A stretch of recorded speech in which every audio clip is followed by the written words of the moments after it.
Salut mes petits cocos, bon retour sur ma chaîne pour les habitués.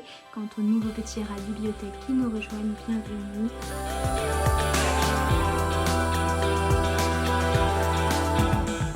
Vidéo mensuelle, un bilan lecture comme d'habitude du mois. Là on est en octobre 2024. J'espère qu'elle sera pas trop longue. Maintenant, il n'y aura plus que ce genre de vidéos là sur ma chaîne YouTube, les bilans mensuels, et je sais même pas si je continuerai l'année prochaine sur ma chaîne YouTube, mais en tout cas là pour finir l'année je ne fais plus que ça sur YouTube.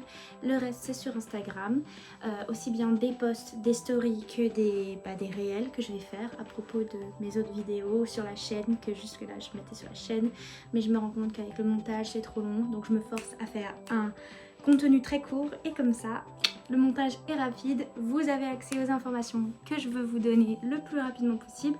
J'ai déjà plus de vues sur un réel que sur toutes mes vidéos autres que les bilans mensuels. Donc aujourd'hui je tourne le 26 octobre. On va pas perdre plus de temps, j'ai beaucoup de livres à vous présenter, beaucoup de lectures à vous présenter puisque déjà on va commencer en septembre. C'est-à-dire que la dernière fois dans la vidéo bilan mensuel de septembre, je n'avais pas fini vu que j'avais tourné en avance ma vidéo comme là. Et donc il me restait des choses à lire. Et là bah justement je vais vous dire ce que j'en ai pensé. On commence avec ma première lecture de la vidéo, le tome 3 des légendaires. Il s'agit donc du titre intitulé Les frères ennemis, écrit par Patrick Sobral. Et moi je l'ai lu du 29 au 30 septembre. Vraiment c'était à la toute fin du mois de septembre. Au cas où vous débarquiez sur la chaîne, c'est une BD de mon enfance qui me rend très nostalgique. C'est du fantastique, de l'épique, il y a des elfes, il y a de la magie, il y a des chevaliers. C'est pas mal, il y a une princesse. Et c'est un peu comme une équipe à la Avengers qui veulent être des héros pour ce royaume, mais ils ont fait une merde lors d'un combat avec un grand méchant et depuis ils sont tous des enfants dans ce royaume. C'est clairement épique avec de l'humour à viser de jeunes publics. C'était pas mal, il s'est passé pas mal de choses. Je me rappelais pas de tout mais parce que en même temps les premières BD je me rappelle que je les aimais bien mais sans plus, mais c'est plutôt la saison 2 de ces BD là que je kiffe. Ceci dit, comme je les ai pas tant relus que ça ceux-ci et maintenant que je les possède tout là, vous voyez tous les trucs en bleu là ici, c'est tout ça. Vous voyez, c'est pour ça qu'il y a un trou, c'est parce que je vais devoir le replacer là ensuite. C'était une bonne relecture en soi, parce que c'est comme si je relisais à frais. Bon, il y avait 2-3 scènes où je me rappelais quand même, parce que j'ai une bonne mémoire, mais ça fait quand même un moment que j'avais pas lu ce tome-ci. Donc, moi, je lui ai mis 5 étoiles, mais c'est pas un coup de cœur, je vous préviens. J'ai tendance à être plutôt positive pour les romans graphiques, les livres à bulles. Mais le souci c'est que je suis aussi moins dans les coups de cœur. Si jamais je mettrais en dessous de 2, 3, mais par contre quasiment jamais ça arrive à atteindre un 5 étoiles et encore moins un coup de cœur. Dans la même journée, j'ai lu du coup le tome suivant, le tome 4 des légendaires, qui s'appelle Le réveil du Créachaos. Je ne spoil pas, je n'en dis pas plus. J'avais oublié, je pense, une bonne grosse partie de toute cette arc là des BD. C'était sympa de relire ça. Encore une fois, je me radote là. J'ai mis encore 5 étoiles, toujours pas de coup de cœur bien évidemment. Admiré. Après quoi, j'ai lu sur ma liseuse Legacies Reborn, donc le titre d'une nouvelle appartenant à la série The Lost Files, qui sont plein de nouvelles qui complètent la série principale de la saga Lorrick Legacies. Et du coup la série principale, je vous l'ai déjà dit plein de fois, c'est numéro 4. Cette petite nouvelle là de environ 100 pages, je l'ai lue du 27 au 30 septembre. Je l'ai entrecoupée, je lisais mes BD en même temps, je prenais mon time. En gros, la dernière fois, je me rappelle, j'ai tourné la vidéo, j'en étais à, allez, une trentaine, cinquantaine de pages avant la fin. C'est une nouvelle à propos d'un personnage secondaire qui rejoint nos héros, notre équipe de personnages principaux dans le combat final au dernier tome de la série principale de 6 tomes, ou 7, 8, je ne sais plus. Franchement, j'aurais peut-être dû lire les nouvelles en fait avant de lire ce dernier tome, mais j'avais trop hâte de lire ce dernier tome, tout ça pour avoir été déçue au final, parce que tout ce qui était entre le tome 2 et le dernier tome c'était super, et le dernier tome j'ai été pas mal déçue de la fin. Ça m'a fait un Game of Thrones en fait. Pareil, j'aurais dû lire avant parce que tout ce qui se passe dedans quasiment ça a déjà été décrit peut-être soit d'un autre point de vue, soit de son point de vue à elle de toute façon dans le dernier tome, donc J'étais en mode bon bah je relis juste un truc que j'ai déjà lu et que je me rappelle vividement, donc ça sert à rien. Cette série de science-fiction adolescente, elle avait du bon mais elle recommence à faire du mauvais pour moi. Peut-être là je suis plus qu'à 2 ou 3 nouvelles de la fin de la série des nouvelles. J'aurais peut-être dû arrêter d'ici il y a 5 ou 6 nouvelles parce que ça fait plusieurs fois là que je vous dis que les nouvelles sont pas... Je leur ai mis 3 étoiles. 50% des événements qui étaient dedans étaient dans le tome et étant donné qu'une nouvelle c'est tout petit, bah forcément ça m'a paru pas intéressant. Shirayuki aux cheveux rouges. Je dois vous avouer que je me rappelle quasiment plus rien de ça. Oh punaise, j'ai oublié de dire que c'était Pittacus Lore le... Si je l'ai dit non, que c'était Pittacus Lore la nouvelle d'avant. Là c'est écrit par Sorata Akiduchi. C'est d'ailleurs écrit juste là, tout petit. Je l'ai fini le 30 septembre également. J'avoue, j'avais déjà principalement oublié ce qui s'est passé dedans. Ennuyeux à ce stade de ma lecture dans la longue série que c'est. Les animés, en fait, ils se sont arrêtés aux épisodes intéressants et depuis, je lis la suite et la suite est beaucoup moins intéressante, il y a des longueurs. Genre les 3-4 dernières pages de ce manga-là, elles étaient assez intéressantes pour me donner envie de lire la suite dans le sens où ah, enfin, il se passe quelque chose. Yay. Mais c'est toujours pas... Alors que c'est censé être un shoujo, que ça se concentre sur la romance, je trouve que c'est vraiment... Alors je veux bien que ce soit nunuche et pour les petits publics, mais c'est vraiment très très lent l'avancée de la romance là-dedans. Et je sais ce que vous dites. Pourquoi Camille, tu lis que des trucs si tu t'attends que à la romance? Il y a d'autres choses que de la romance, oui. Mais là en l'occurrence ça m'ennuie. Je leur ai mis 3 étoiles. Alors ça veut dire que c'était la dernière lecture que j'ai lue en septembre. Ça m'a fait 16 livres lus en septembre, finis. Enfin 16 lectures. Et donc on va pouvoir attaquer avec la première lecture du mois d'octobre. Marie-Lune, le numéro 3, écrit par Sylvia Douillet, qui s'appelle Je suis trop lasse de lui. Voilà. Je l'ai fini le 1er octobre. Ce tome-là, je m'en rappelais encore parce que je vous avais dit que j'avais les anciennes collections. J'en avais eu quelques tomes dans ma bibliothèque avant de déménager quand j'étais au collège. Je relisais souvent ces BD-là du coup parce que j'avais pas beaucoup de choses dans ma bibliothèque. Donc forcément, dès que je m'ennuyais, on retournait sur les trucs que j'avais déjà lus. Surtout pour les petites scénettes marrantes, frustrantes. Franchement, c'est une bonne petite lecture passe-temps, donc c'est pour ça que j'y retournais et là bah, ça m'a fait le même feeling quoi, c'est-à-dire qu'il y avait pas mal de scènes dont je me rappelais, j'étais en mode c'est mignon, c'est sympa. Et il y a de la romance, donc perso j'étais à fond, beaucoup plus que dans certains autres tomes d'avant où en fait c'était plus basé sur l'amitié et l'humour de la situation, du fait qu'elle soit une accro du shopping. Donc je lui ai mis 5 étoiles. J'ai lu la même journée du coup le tome 4 et c'est là que j'ai commencé à plus me souvenir exactement. C'est-à-dire j'ai dû le lire mais pas en entier, peut-être pas jusqu'au bout, peut-être qu'une seule fois aussi parce que les autres je les ai énormément relus, lui pas du tout. Peut-être que je l'avais emprunté dans une bibliothèque ou une médiathèque, peu importe où j'allais à l'époque, mais que je ne l'avais pas moi en ma possession. C'est officiel, je la déteste, c'est toujours Douillet Elia. Pourquoi j'ai dit Sylvia avant? C'est Ilia. Bon, bref. On est dans les feelings avec l'héroïne, on est abasourdi avec toutes les révélations familiales qui se produisent. Et personnellement, j'ai bien aimé voir l'évolution des romances de second plan, c'est-à-dire des personnages secondaires. Parce que ça y est, il y a d'autres romances, ça tourne pas que autour d'elle. Un personnage masculin est carrément remonté dans mon estime, donc c'est pour dire. J'ai ri, voilà quoi, ça vaut les 5 étoiles que je lui ai mis. Toujours pas coup de cœur. Je précise, il n'y a pas de coup de cœur chez les BD. Je mets 5 étoiles quand j'ai réussi à rester intéressée, rire et à trouver ça mignon.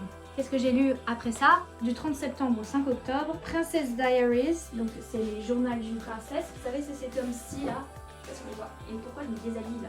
Journal d'une princesse, donc c'est ces 10 tomes que j'ai en livre de poche. Bah du coup, les 2 derniers tomes qui sont sortis bien plus tard après celui-là, ils n'existent pas en livre de poche et je crois s'ils existent en français, et bah pas dans la même collection.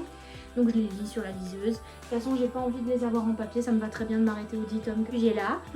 J'ai lu cette rom-com. C'est le dernier roman en date avec Mia Thermopolis pour héroïne. C'est écrit par Meg Cabot. Il faisait environ 325 pages. Comolesque avec la famille de Zinzin qu'elle a, cette personnage. Et elle est obligée de se retrouver à cohabiter toujours, même si elle est adulte et princesse. Je comprends que, même moi il me rendait folle, donc voilà. Malgré la période Covid dans laquelle ça se déroule, cette histoire était quand même assez léger, assez drôle.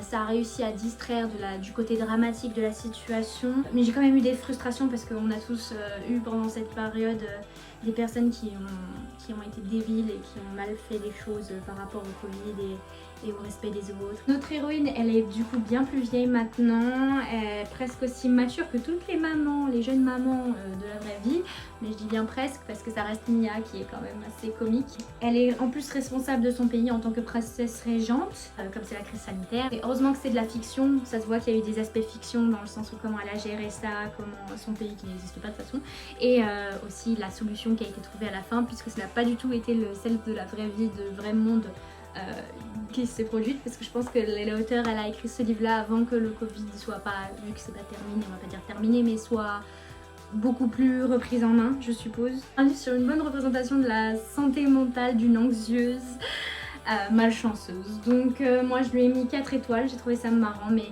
il n'y a pas d'aspect où j'étais choquée, emportée, amoureuse, passionnée, tout ça. Non, c'était sympa. Ensuite, j'ai écouté le livre audio, l'audiobook, sur YouTube de Empire of Storms, l'Empire des tempêtes, je suppose en français. C'est le combienième? 5e tome, 5e ou 6e tome de la série Throne of Glass de Sarah J. Maas. Vous savez, celle qui a aussi écrit Akatar, A Court of Thorns and Roses, ou alors Un palais d'épines et de roses en français. Du coup, en français, le Throne of Glass, le titre de la série c'est Kaelena, Kaelena, je sais pas. Je sais pas le prononcer. Je suis 6 livres dans l'histoire et je sais toujours pas dire le prénom de le personnage principal. Bon, c'est pas grave, le protagoniste. Ça faisait 775 pages apparemment et moi j'ai écouté ça du coup pendant 5 jours. J'ai mis 5 jours à tout écouter. Donc j'ai adoré ce livre audio.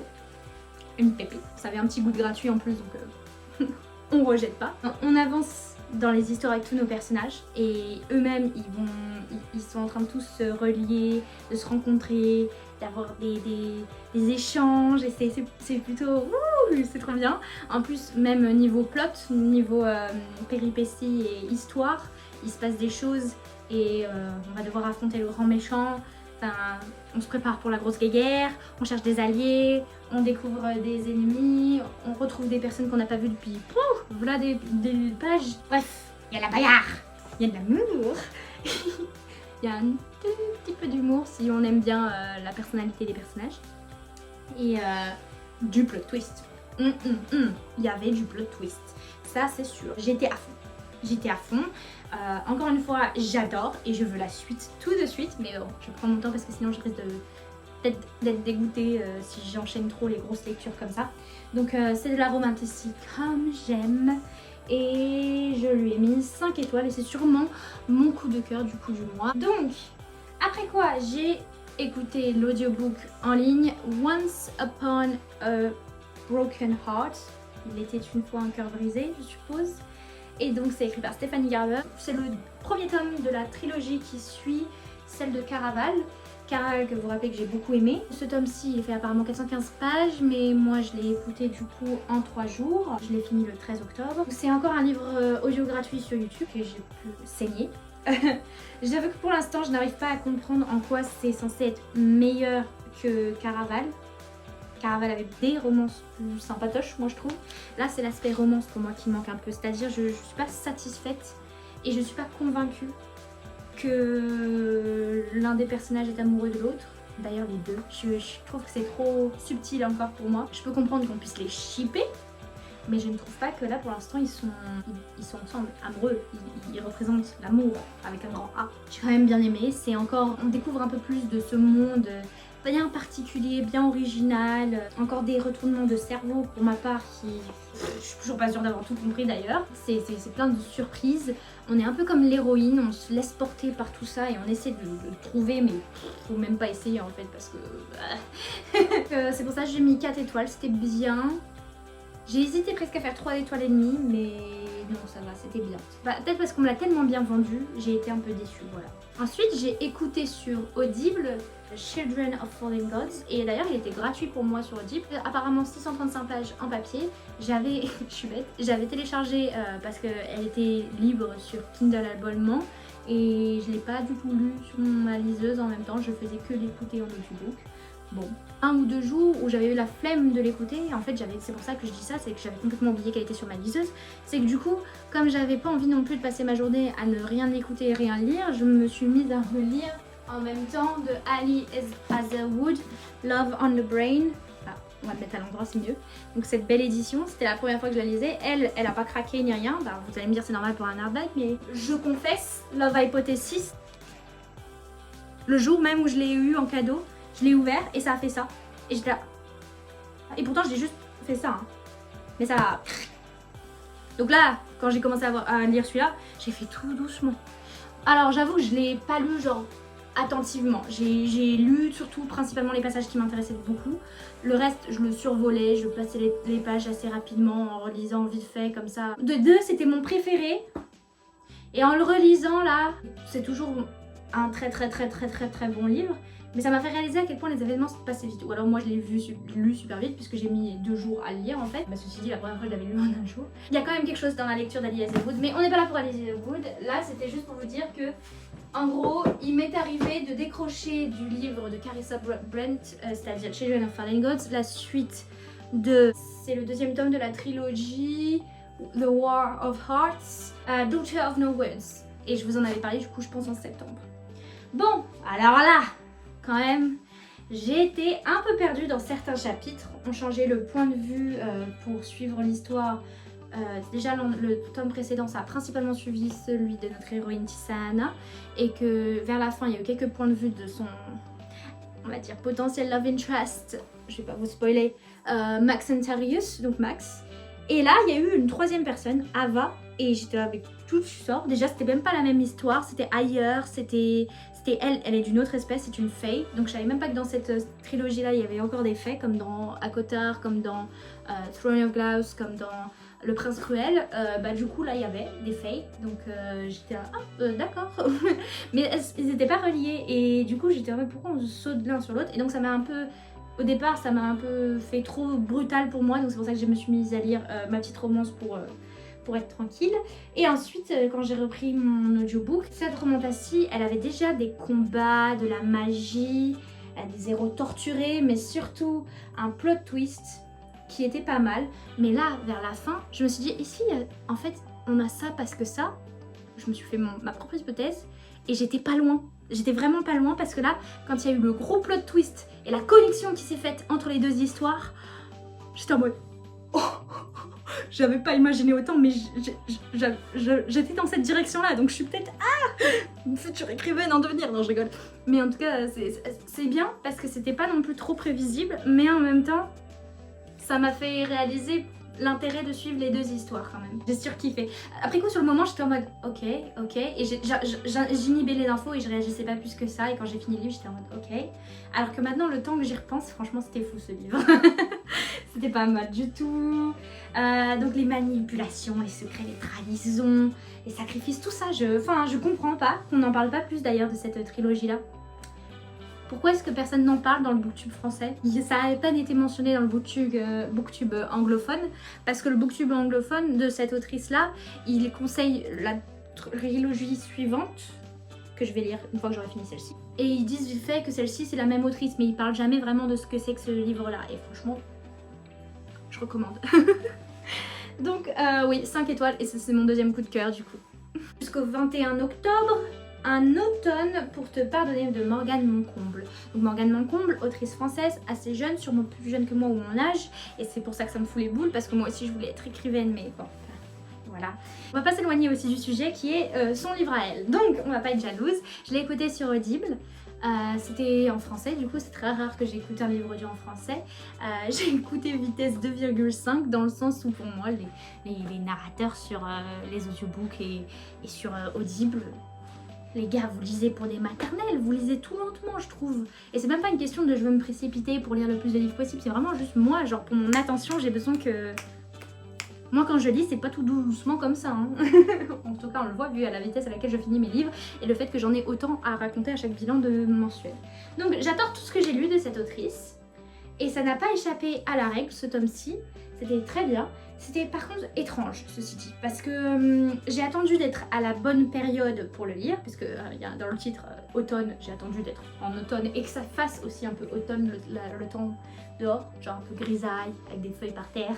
J'avais pas envie que ce soit genre l'automne de septembre quand il faisait encore un petit peu soleil, vous voyez, quoique il a plu des fois. J'avais envie d'être dans le mood au cas où ce soit important pour l'histoire. J'ai voulu tester parce qu'il y a plein de gens qui font ça, qui lisent par saison. Moi je fais généralement pas ça. Je vais peut-être le faire pour des histoires où c'est genre vraiment dans le titre ou que c'est genre ultra visé pour ça. Mais sinon ça m'est arrivé de lire des trucs d'été en plein hiver et des trucs d'hiver en plein été. Moi je arrive à m'évader, à me dire c'est pas dans ma réalité à moi, donc c'est pour ça que je me fiche que ce soit pas dans ma saison. Mais là je l'ai fait, j'ai tenté, j'ai joué le jeu. J'étais choquée en fait quand ça a commencé parce que j'étais en mode oula, est-ce que ça va être de la dark romance? Parce que moi je suis... De ce qu'on m'a dit de la dark romance, je pense pas que je sois pour. Après il faut le lire pour voir. J'aime bien les histoires où on tombe amoureuse des méchants, mais pas des abuseurs, des maltraiteurs, des gens locaux. Non, du coup c'est pour ça au départ je me suis dit ça avait l'air d'être parti pour de la dark romance là. Mais en fait peut-être pas. Il y avait un peu un côté policier parce qu'il y avait tout un mystère, un meurtre à régler, à enquêter dessus et tout ça. Et en fait c'était une romance entre une avocate et son bully, son ancien harceleur, et qui est accusé du meurtre de son ex à lui et encore plus grand harceleur d'elle, qui lui a donné dans son testament pour mission de résoudre le meurtre. Elle s'est mise à représenter au nom de la justice l'accusé. Et ensemble ils vont découvrir si oui ou non il est bel et bien le tueur. On a les deux points de vue des deux personnages et parfois on a même le point de vue de la victime avant son meurtre. On a des flashbacks. C'était assez intéressant, du coup ça m'a tenu en haleine, ça je l'accorde. Toutes les relations là, elles étaient intrigantes. J'avais un suspect en tête, je crois que à un moment donné je l'avais, mais on m'a tellement semé le doute et à chaque fois je refaisais mon hypothèse. D'écouter des scènes olé olé narré par un auteur, enfin un narrateur français, ça m'a fait bizarre, je vous avoue. C'était une première expérience assez innovative, innovante. Et oh là là, j'ai retenu que les scènes olé olé. J'ai déjà oublié en fait techniquement comment ça s'est résolu la fin. Je crois que j'ai une vague idée, mais j'ai déjà oublié précisément le côté enquête et le résultat de l'enquête. Tout ce que je sais c'est si oui ou non la personne qu'on s'inquiète est responsable ou non. Il n'y en a pas tellement de scènes comme ça, mais ça m'a plus marqué que ça, donc j'étais à fond plus pour la romance. J'ai mis 4 étoiles et demi à ce roman-là. C'est pas exactement un coup de cœur parce que je suppose que je suis sortie de ma zone de confort et que quelque part, des fois, je me suis dit c'est quand même border là ce qui se passe. J'ai relu une autre nouvelle de Pittacus Lore, cette fois-ci ça s'appelle Last Defense. Et ça faisait environ 120 pages, je l'ai fini le 23 octobre. Alors il s'agit d'une nouvelle sur le point de vue d'un personnage adulte qui est relié au personnage secondaire de notre série principale de science-fiction.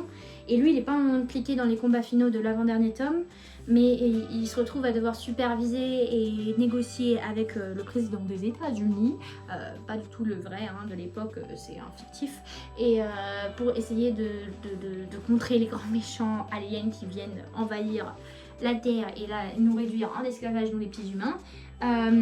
Donc c'est pour gérer tout le bordel et c'était un peu vite fait intéressant mais du coup non dans le sens où le concept était pas mal mais finalement c'était pas la partie qui m'intéressait plus que ça. La partie qui m'intéressait finalement c'est à peine concentré dessus, mais bon, comme ça menait au tome suivant qui est le dernier tome de la série, et que je vous rappelle que je vous ai dit que le dernier tome de la série de Number 4 ou numéro 4, bah ça n'entend tant plus que ça, c'est plutôt prévisible que du coup j'étais en mode ok. Que 3 étoiles et demie pour cette nouvelle-ci. J'ai lu ce tome-ci de la collection des X-Men Futur Antérieur, et donc le premier il s'appelle Fureur, celui que j'ai lu du coup le 24 octobre. La couverture originale américaine anglophone, la voici, et ça s'appelle Fist to Fist with the Savage. Oula, pourquoi j'arrive pas à prononcer? Fury of Wendigo. Et du coup, là c'est du coup tout simple, Fureur en français. La première page. C'est Stan Lee qui supervise les BD Marvel, mais là, alors les écrivains sont Chris Claremont et John Byrne. Ça faisait 23 pages environ. On règle nos combats avec la grosse bébête tueuse grâce à Wolverine qui lui donne un coup de main avec Diablo à son ancienne équipe canadienne de super-héros avant qu'il rejoigne les X-Men. J'ai aimé mais sans plus, je m'en rappelais pas particulièrement de ce passage-là et je comprends pourquoi parce que c'est pas extrêmement important. J'avais complètement oublié ces numéros de BD. Ça nous finit sur l'évasion d'un méchant d'une prison et le tome suivant, c'est la couverture d'origine américaine ici et la première page francophone là. Donc le titre, j'arrive pas trop à déterminer ce que c'est parce qu'il y a plein de mots comme on peut le voir, mais il n'y a pas un truc qui retient l'attention, qui fait ça, c'est le titre, donc Slain Apprehended, Attention, you are now leaving a control zone. Il n'y a pas vraiment de titre, ils l'ont pas intégré dans la couverture. En tout cas ici, où sont les futurs d'antan? Donc je suppose que c'est Days of Future Past, le titre, parce que c'est de cette partie-là de la BD que s'est inspiré le film, un de mes films préférés des X-Men. Cette histoire-ci, du coup, je m'en rappelle bien de quand je l'avais lu quand j'étais au collège et que mon père m'avait filé ses BD. On rentre dans un arc qui met plus en avant Kitty Pryde, donc je vous rappelle, comme j'avais 13 ans, bah, elle avait 13 ans dans les BD, elle débarquait dans l'école des surdoués, X-Men, mutants, tout ça. Bah, j'étais en mode « Ah, c'est moi !» Je m'identifiais à ce personnage-là, donc forcément, je retiens plus d'histoires la concernant parce que j'aimais beaucoup. Cette nouvelle recrue, sa version du futur vient dans son corps et elle va prévenir les amis et donc l'équipe de choses qu'ils doivent empêcher pour changer le futur, pour éviter que ce soit aussi horrible pour le traitement des mutants plus tard. Au lieu que ce soit Kitty, bah dans le film ils ont envoyé Wolverine parce que Hugh Jackman. Hein. Ce n'est que le début, ils ont divisé cet arc-là en plusieurs numéros je suppose, et le numéro suivant, bah je verrai si c'est la conclusion ou pas. Je note pas ces vieux comics-là, comme je l'ai déjà dit. Attendez. Parce que je pense qu'en général je vais noter que le tome complet de la collection et ce sera plutôt positif pour les X-Men parce que je les ai déjà vus, c'est assez nostalgique, j'aime bien faire honneur à ces anciens dessins iconiques. Combien de pages j'ai fait celui-là? Ça faisait environ 25 pages ce numéro-ci. Donc il me restera plus que 2 numéros la prochaine fois à lire dans la collection et ensuite je pourrai passer au tome 5, tome numéro 17 de Shirayuki aux cheveux rouges. Le voici, le voilà. Bah dans ce tome-ci, il y avait beaucoup plus d'action. Je l'ai fini le 24 octobre également. Donc ça m'a tenu plus en haleine. Intéressant, il y a eu un retour sur le passé et l'explication des origines de nouveaux personnages qu'on a rencontrés. Ici, ça manquait clairement d'une bonne grosse touche de romance. Au moins, j'ai pu suivre tout sans m'embêter, sans bâiller, sans me dire « Ah, ça c'est vrai, je dois lire ça. » Voilà. Donc j'ai mis 3,75 étoiles. Parce que franchement je pense que cette série n'est pas ma préférée de loin, elle est normale, elle est bien, bof et encore, puisque les derniers tomes je vous ai dit ça m'a pas trop plu, mais pour celui-ci comme ça va, je reste dans la moyenne, voire un peu plus de la moyenne, vu que je vous rappelle que la moyenne sur 5 c'est 2,5, donc je suis quand même positive là-dessus. J'ai lu le tome 3 et 4 dans la même journée, le 25 octobre, de Blue Spring Ride. Donc ça a été adapté en animé si vous connaissez et c'est un shoujo plus moderne. C'est écrit par Iyo Sakisaka. Oh là là, c'est trop à dire. Les papillons. Du coup je me rappelle que vaguement de l'animé que j'avais vu il y a perpète. J'avais lu les 2 premiers tomes bien avant de créer ma chaîne YouTube, donc ça fait déjà environ presque 2 ans. Cette pause sur ma tête est affreuse. Donc ça remonte. Mais j'adore, je suis à fond dans la romance, les amitiés, les révélations, les petits moments tout cute. Franchement, je retrouve mon amour pour le manga quand je relis ça derrière après avoir lu Shirayuki. Les animés, je me rappelle que je m'étais dit ça va, mais j'avais pas été satisfaite de la fin, j'étais en mode bah, j'aimerais en savoir plus. Et quand j'ai vu qu'il y avait plus de tomes en manga que d'épisodes, bah, je me suis dit on va les lire. Donc là je repasse par la case de ce que j'avais déjà vu en animé, mais comme ça remonte, bah, j'ai que de vagues souvenirs. Donc il y a eu des 3 scènes où je me suis dit ah oui ça j'ai déjà vu ça, c'est vrai que j'en ai conscience, mais j'ai trop hâte d'être au moment que j'ai pas encore lu et d'avancer avec ces petits chéris là. Donc je recommande vivement si vous n'avez pas lu ces mangas là, si vous n'avez pas vu cet animé là. Plus j'avance en lisant ça, plus j'ai les émotions et donc je me dis que finalement j'étais assez sceptique à l'époque où j'avais vu l'animé, mais le manga est worth it. Je leur ai mis tous les deux 5 étoiles et c'est limite des coups de cœur, enfin surtout le tome 4, c'est limite un coup de cœur pour manga. J'ai lu hier, donc le 25 octobre, Les Légendaires, le tome 5, Cœur du passé, par Patrick Sobral toujours. Et on avance dans l'aspect romance, c'est-à-dire que là, il y a des petits triangles qui se créent, de l'épopée, ça c'est sûr. Il y a des remises en question sur qui est à la tête de ce groupe. Il y a des petites manipulations, il y a de l'humour bien classique de cette bande dessinée. Mais surtout une fin que j'avais complètement oubliée. Donc c'est pas ma partie préférée des BD, donc je reste à 4 étoiles. Mais c'est un 4 étoiles positif dans le sens où c'est pas moi qui donne 4 étoiles parce que j'ai la nostalgie du truc, c'est la 4 étoiles du « Ah, j'ai bien aimé ce que j'ai lu, il manque encore pour que ce soit genre waouh !» Ensuite, j'ai lu du coup, aujourd'hui même, ce matin avant de tourner, le tome 6, Main du futur de Les Légendaires. La couverture est assez waouh. On comprend que là on rentre dans un côté sérieux et tout ce qui s'y est passé, j'avais rien là-dedans. J'avais oublié toute cette partie-là de l'histoire. Voyage temporel. Et du coup, ma seule frustration, c'est la fin. Et je ne vous spoil pas dans les détails, c'est juste de vous dire que j'ai l'impression qu'on a fait un retour en arrière sur l'évolution de la romance entre deux personnages. J'étais en mode non, presque on était à ça. Donc 4 étoiles et demie, presque 5 étoiles. Je crois que sur Goodreads j'ai mis 5 étoiles parce qu'il n'y a pas les et demi, donc je mets toujours le plus que le moins. Et donc pour moi c'est plus un 4 étoiles et demi ça. Mais c'était très très bien. Je me rappelais pas du tout de cette partie-là, donc je pense que de la saison 1 ce sera mon tome préféré. On va voir, hein, j'ai pas fini la saison 1, il reste environ 4 tomes avant de passer à la saison 2, donc c'est à partir du tome 11 ou 12. Ensuite ce matin j'ai aussi lu Help, j'ai la tête à l'envers, Marie-Lune tome 5. Et notre héroïne, cette fois-ci, elle est amnésique. Et ce qui conduit à plein de moments assez comiques involontaires. Parce qu'elle fait genre, elle se rappelle de tout et du coup, elle confond plein de trucs. Et elle est bloquée sur 2 tomes précédents, je pense, dans les histoires. Et donc l'évolution des choses qui se sont passées depuis, elle est un peu à côté de la plaque. Elle a plein de changements de type de relation entre les personnages qu'elle a ratés.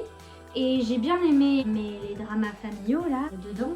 Il y a des fois je trouvais ça moins drôle. Enfin je sais que c'est censé pas être pris au sérieux, c'est comique, c'est pour les enfants. Mais du coup je me suis dit, du coup on normalise pour les enfants tout ce qui se passe là. J'avais juste une chose à dire, c'est les pauvres quoi. Elle et sa sœur, elles s'en prennent cher niveau familial dans cette BD-ci. Donc c'est 4 étoiles ce tome-ci. Après ça j'ai lu du coup le tome 6. Ne me laisse pas tomber Marie-Lune. Du coup c'est la dernière lecture que j'ai faite aujourd'hui. Oh punaise, j'aime pas quand ça fait ce bruit. J'ai peur de casser comme... j'ai du trauma depuis Love Hypothesis. Alors là, je suis beaucoup plus frustrée parce qu'au niveau des romances là, entre personnage secondaire, personnage principal, tout ça, ça a fait des yo-yo. Ça retourne, ça reva, ça je sais pas, nanana, et ça fait des tromperies, mais genre oh c'est ok. Heureusement que j'ai pas lu ça quand j'étais gamine, parce que j'aurais cru que c'était tout à fait normal. Non. Non, je suis beaucoup moins contente. Et niveau famille, pareil, on prend trop les trucs à la légère pour des trucs aussi fous. Mais bon, c'est le style de la BD et c'est aussi drôle de voir en fait comment l'héroïne elle galère. C'est peut-être mon petit côté sadique quand même, avec sa nouvelle situation financière. Et du coup, j'ai remis 4 étoiles. Voilà. Bien. Ce sera du coup, je pense, ma dernière lecture finie en octobre 2024. Et ça me fera 17 lectures, 17 livres lus en octobre. Pourquoi je pense pas que d'ici aujourd'hui le 26 à du coup le 31, je n'aurai pas fini une autre lecture, c'est parce qu'il ne me restera plus qu'à lire Some Kind of Perfect par Krista et Becca Ricci. C'est un livre que j'ai hâte de lire de 665 pages. Et avec mes études, la rentrée, le fait que j'ai des vacances mais énormément de boulot à faire, et je pense plutôt finir début novembre le tome en question. Ce sera le dernier tome de la saga Addicted ou de Calloway Sisters, mais donc de ces 2 séries rassemblées. Et je ne sais pas si ça portera sur nos personnages habituels, je pense que ça va plutôt porter sur un des nouveaux personnages qu'on a fait la rencontre depuis 2 tomes, je crois, et de sa romance avec un autre personnage qu'on a aussi rencontré qui fait plus ou moins partie de la bande. Comme je dévore mes lectures en ce moment, ça fait beaucoup, oui, je sais. Du coup, là, je vais m'amuser au montage, ça va être fun. N'hésitez pas à liker, vous abonner si ça vous a plu. Commentez ce que vous avez déjà lu, ce que vous avez envie de lire dans ce que je vous ai proposé, ce que vous pensez de ces livres-là, de ce que j'en ai fait comme présentation. Si vous êtes d'accord avec moi, on est ouvert à la discussion ici. Je veux que du positif et des petits tips. Par exemple, si vous trouvez qu'il y a un truc qui va pas dans la vidéo, parler avec gentillesse, bienveillance, pas de haters, on dit non à ça. Suivez-moi sur Insta du coup, puisque je vais plutôt bouger là-dessus maintenant, donc ce sera @camcamthequeen. Là aussi, je mets du contenu livresque et vous allez être servis. Sur ce, moi je vais retourner à ma liseuse. Je vous souhaite à tous d'avoir de bonnes fins de vacances, sinon une bonne reprise. Bonne chance pour les partiels, pour les devoirs à rendre. Pour ceux qui bossent et qui ne sont plus à l'école ou en études, eh bien courage, ramenez la moule à gaffe, comme ça vous avez plein de livres à lire. À la prochaine fois, bisous et bye bye.